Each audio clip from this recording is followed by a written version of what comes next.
오늘은요, 하나님이 가지신 성품 가운데 공의와 사랑이라고 하는 측면을 함께 살펴보도록 하겠습니다. 오늘 본문에서 하나님께서는요, 친히 자기가 사랑과 정의와 공의를 행하는 자다, 이렇게 이야기를 밝히고 계시죠. 그리고 이걸 깨닫는 것이 너희들의 자랑거리가 되어야만 한다. 다른 것을 자랑하지 말고, 너희 가진 것을 자랑하지 말고, 오히려 하나님의 공의와 사랑을 깨닫는 것, 이것이 너희의 자랑이 되어야 된다, 이렇게 이야기를 하고 있습니다. 이뿐만 아니더라고요.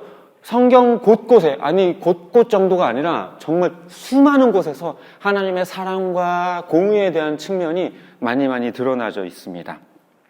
먼저 하나님의 공의로우신 측면은요, 하나님의 완전하신 속성에서 드러나게 돼요. 이 하나님의 공의라고 하는 것은 두 가지 측면으로 우리가 이해할 수 있을 것인데요.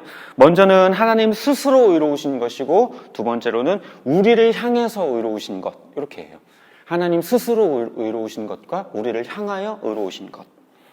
그렇기 때문에요, 그분의 속성 자체가 의로움이며 그분이 의의 기준이에요. 그분이 죄가 하나도 없고 거룩하시기 때문에 그분이 속성 자체가 의로움이고 의의 기준입니다. 그래서 그분의 하시는 모든 말과 행위와 결정과 판단이 다 의로우실 수밖에 없는 거죠. 인간은요, 인간이 가진 의의 잣대로요, 하나님의 의로우심을 잴 수 없어요. 인간이 가지고 있는 의의 잣대라고 하는 것은 지난번에도 말씀을 드렸었지만 인간이 불완전한 존재이기 때문에 의의 기준 또한 불완전해요. 그렇기 때문에 이 기준을 가지고 하나님의 의로우신 분인가 불의한 분인가 이것을 우리가 판단할 수 없죠. 그냥 하나님께서 의로운 분이시고 그분이 기준이 되시기 때문에 그냥 그분의 기준을 따라서 우리가 살면 되는 거예요. 우리의 불의한 기준을 가지고 하나님을 잴 것이 아니라. 그래서 하나님의 정하신 모든 법과 원칙들이 선하고 의로우며 그 하나님의 기준이 온전하다라는 것을 우리는 알 수 있는 것입니다. 그렇게 정하신 하나님의 그 온전하신 의의 기준, 그것을 다른 말로 표현하면 뭐냐면 그게 율법이에요. 율법. 의의 기준. 하나님의 의로움의 표현. 그것이 율법입니다. 근데요, 지금 우리가 그 율법을 다 지키지는 않죠. 왜냐하면 그 율법에는요, 하나님의 의의 기준에 관한 항목도 있지만 그 가운데에서는 우리들의 건강을 책임지기 위해서, 우리들이 건강하게 하기 위해서 주신 율법도 있고 뿐만 아니라 다른 주변 국가들과는 다르게 구별된 생활을 하기 위해서 하나님이 명령하신 것들도 있거든요.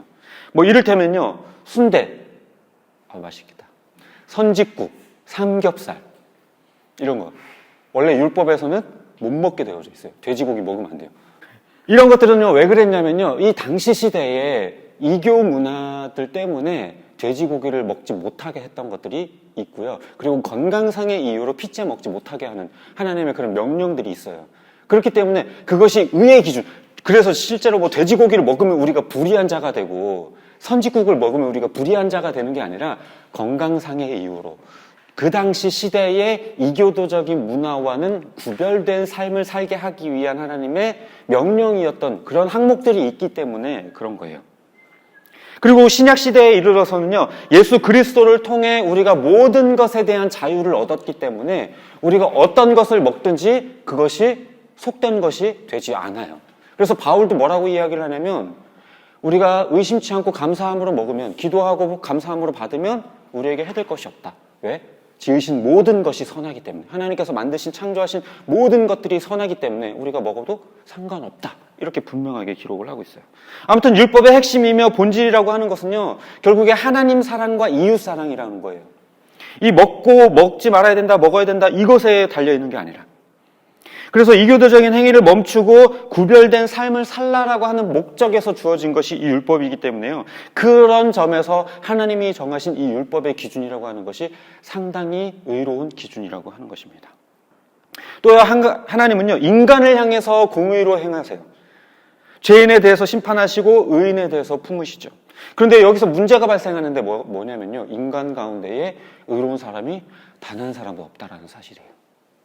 그럼 어떻게 해야 될까요? 다 죽여야죠. 하나님의 뜻대로, 원래 방식대로라면 죄가 있는 모든 자들은 다 죽여서 심판해서 없애버려야 돼요. 소멸해버려야 돼요. 그러면은 우리 가운데에 살아남아 있을 수 있는 사람이 누가 있을까요? 단 한 사람도 없어요. 아담과 하와 이후로 모든 인간이 다 죄인이 되어버렸기 때문에요. 그 하나님의 의의 기준이 이 율법이라고 하는 이 기준을 통과할 수 있는 사람이 단 한 사람도 없어요. 100가지, 1000가지, 10,000가지 중에 아무리 9,999가지를 지켰다고 하더라도 한 가지를 어겼다면 그 사람은 율법을 어긴 거예요. 그러니 하나님의 이 의의 기준을 통과할 수 있는 사람이 누가 있겠어요? 단 한 사람도 없죠. 의의 기준인 그 율법은요, 하나님께서 우리가 죄인이라는 사실을 깨닫고 그 의의 법을 따라서 살고자 노력하는 백성이 되고자 그렇게 하나님께서 우리에게 주셨던 것이지, 너네가 이 율법 완벽하게 다 지킬 수 있을 거야 라고 해서 하나님이 우리에게 주신 것은 결코 아니에요. 그리고 이 율법을 다 지켜서 너 스스로가 의로운 자가 되라, 내가 너희를 의롭게 하지 않을 테니까 너네가 너희들 행위로 알아서 의로운 자가 되어라, 이렇게 주신 게 아니었던 거예요. 하나님의 의의 기준이 이 율법을 통과한 사람이 단 한 사람도 없고 앞으로도 없기 때문에 이 공의로우신 하나님이 이 의롭게 이것을 판단하기 위해서는 모든 인간들을 다 죽여야 마땅한데요, 하나님께서는 인간을 향한 이 의로우심을 표현하는 방식을 다르게 표현하셨어요. 어떻게? 대체물의 죽음을 통해서. 바로 죄가 없는 어떤 대체물의 죽음을 통해서 죄 있는 자의 죄를 소멸해 주기로 하신 거예요. 그런데요, 이 대체물은요, 죄가 없어야 돼요, 일단은요. 그리고 두 번째는요, 값어치가 같아야 돼요. 값어치가. 인간의 죄인데 그냥 개 한 마리 죽여가지고 그것을 대신할 수 없어요. 값어치가 달라요, 값어치가. 인간의 값어치가 있어야 되고요. 세 번째로는요, 모든 인간의 죄를 짊어지기 위해서는 신적인 능력이 필요해요. 근데 이것을 만족할 수 있는 분이 이 세상에는 그 어떤 인간 중에는 없어요. 오직 예수 그리스도 한 분밖에는 안 되는 거죠. 그래서요, 하나님께서는 이 공의를 어떻게 드러내셨는가? 바로 이 예수 그리스도를 심판하심으로 인하여서 인간들의 죄를 사해 주시는 것으로 그 공의를 실천하셨어요. 이것이 무슨 말이냐면요, 로마서 3장 25절에서 26절 한번 찾아볼게요. 로마서 3장 25, 26 함께 한 목소리로 한번 읽어볼게요. 시작. 이 예수를 하나님이 그의 피로써 믿음으로 말미암는 화목제물로 세우셨으니, 천천히 읽어볼게요. 이는 하나님께서 길이 참으시는 중에 전에 지은 죄를 간과하심으로 자기의 의로우심을 나타내려 하심이니, 곧 이때에 자기의 의로우심을 나타내사 자기도 의로우시며 또한 예수 믿는 자를 의롭다 하려 하심이라. 아멘. 이게 무슨 말이냐면요, 예수 그리스도를 심판하여서 하나님은 죄에 대하여 심판하시는 공의로우신 분이라는 사실을 증명했다라는 거예요. 죄를 그냥 넘기지 않았다라는 거예요. 죄를 그냥 그냥 없던 걸로 치자, 죄 있는 건 사실인데 그냥 없던 걸로 치자 하면서 이렇게 불의하게 그냥 넘어가는, 눈 감고 넘어가는 그런 분이 아니라 죄에 대해서 명확하게 심판하시는 분이라는 걸 예수 그리스도를 심판함으로 인하여서 보여주셨다라는 거예요. 동시에 또 어떤 것을 했냐면, 그렇게 함으로써 예수 그리스도를 믿는 자를 또한 의롭게 하셨다라고 이야기를 하고 있어요. 그래서요, 결국에 이 예수님을 심판하심을 통해서 하나님의 공의도 드러내면서 죄인을 의인이 되게 하는 길을 또한 마련해 주신 거예요. 하나님의 심판하시는 공의로움과 그리고 죄인된 우리를 의인으로 만들어 주시는 길을 제시하는 그 의로움을 우리를 향해서 펼치셨던 겁니다. 그리고요, 또 하나님은요, 사랑의 하나님이에요. 사랑의 하나님. 많은 교회들이 하나님은 사랑이시라, 하나님은 당신을 사랑합니다, 이런 구절들을 현수막 또는 이렇게 액자 이렇게 해가지고 걸어놓는 곳이 참 많아요. 그리고요, 서울 쪽에서 이렇게 경부고속도로를 타고 내려오다 보면요, 좌측편에 고려은단에서 광고판을 딱 내어놨죠. 그래서요, 불신자들도 아마 이런 구절들은 다 보았기 때문에 대략은 알고요. 하나님은 사랑이다, 하나님은 사랑이 많대, 이런 얘기는 아마 대충 알 거예요. 성경을 보지 않았더라도, 교회를 다닌 적이 없더라도. 그러나 우리가 여기서 오해하는 것 중에 하나가 뭐냐면요, 사랑의 하나님이라는 이 속성에 대해서 우리가 오해하는 게 뭐냐면요, 사랑의 하나님이니까 뭐든지 다 이해하고 다 용서하고 다 받아주고 그러겠지. 그러니까 지옥도 없을 거야. 그러니까 누굴 때리거나 혼내거나 누구를 지옥에 보내거나 심판하지 않겠지. 사랑의 하나님인데 그렇게 사랑이 많은 하나님이 어떻게 누구는 천국에 보내고 누구는 지옥에 보내고 어떻게 그렇게 불합리하게 할 수 있어? 라고 생각할 수도 있을 거예요. 심지어 기독교인들 중에 그리고 유명한 신학자들도 중에서도요, 지옥 없다라고 이야기하는 사람들. 그리고 예수님을 믿지 않더라도 모든 사람은 어차피 예수 그리스도께서 십자가를 지셨기 때문에 그 효력이 모든 사람에게 미쳐서 그냥 다 구원받을 거다. 교회 안 다녀도, 믿지 않아도, 평생 나쁜 짓을 하고 악하게 살았어도, 예수님이라는 이름 한 글자도 들어보지 못했더라도 다 구원받을 거야 라고 말하는 신학자들도 덜어 있어요. 이걸 만인 구원론이라고도 이야기를 하는데요. 사랑의 하나님이 그렇게 불합리하게 누군가를 지옥에 쳐넣는 일을 하실 리 없어라고 하는 그 생각 하나 때문에 이런 잘못된 결과들을 드러내는 거예요. 성경에 기반한 주장이 아니라 완전히 감정에 치우친 그런 감상적인 주장일 뿐인 거예요. 만일 모든 인간들이 타락하지 않은 상태에 있다면, 그냥 모든 사람이 그냥 제로 베이스였다고 한다면 누군가는 천국에 보내고 누군가는 지옥에 보내는 일이 불합리한 일일 거예요.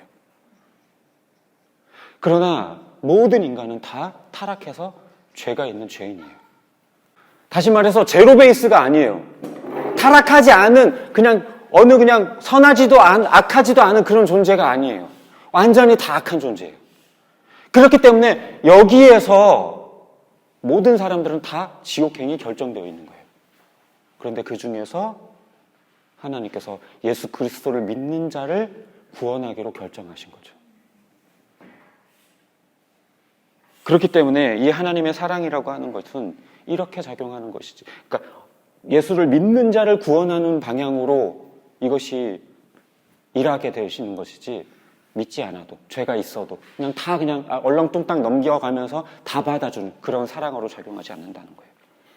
그럼 그게 사랑이냐? 이렇게 물을 수도 있을 거예요. 그럼 이거는 이렇게 이야기할 수도 있을 것 같아요. 부모와 자녀 관계에서 혼내지 않고, 훈계하지 않고, 양육하지 않으면서 그냥 해달라는 대로 다 해주고, 다 받아주고, 나가서 누구를 찔러 죽이더라도, 잘했어, 괜찮아. 이게 과연 부모일까요?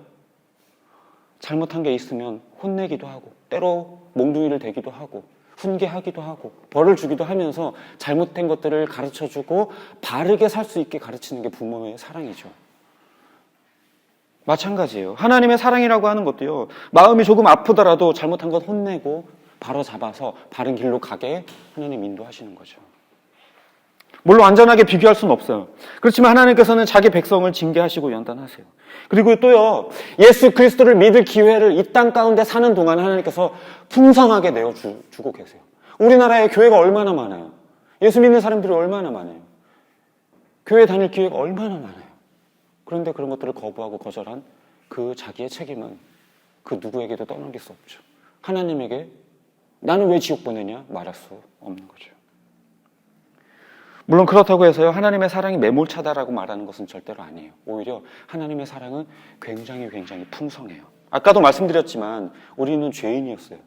절대로 구원받을 수 있는 가능성이 없는, 완전히 그냥 지옥, 절벽의 끝에서 이제 한 발자국만 더 내디디면 떨어질 수 있는 그런 상황에 있었던 자들이에요. 그런데 그런 우리가 구원받은 거예요. 이제 바다에 빠져서 이제 한순간만 놓치면 꼴딱 숨이 넘어가서 익사하기 직전인 사람들이 우리였어요. 그런 죄인들을 모조리 다 죽여버려도 할 말 없는 존재였지만 하나님께서는 인간을 향한 그 사랑 때문에 죄인된 인간들을 구원하기 위해서 예수 그리스도라고 하는 그 유일한 길을 내어주셨던 거예요. 하나님에게 있는 유일한 외아들, 유일한 독생자 예수 그리스도를 내어주심으로 인하여서 그분을 통해 구원받을 수 있도록 하신 거예요. 그런데요, 하나님께 있는 이 유일한 자기 독생자 아들을 내어주신다는 게 결코 쉬운 일은 아니에요.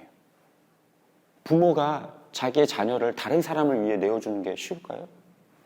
쉽지 않죠. 쉽지 않은 게 아니라 불가능해요. 하나님에게도 마찬가지예요. 자기와 동등한 형상과 같은 동등한 분과 같은 그 예수 그리스도를 내어준다라는 것, 그것은 쉬운 일이 아니에요.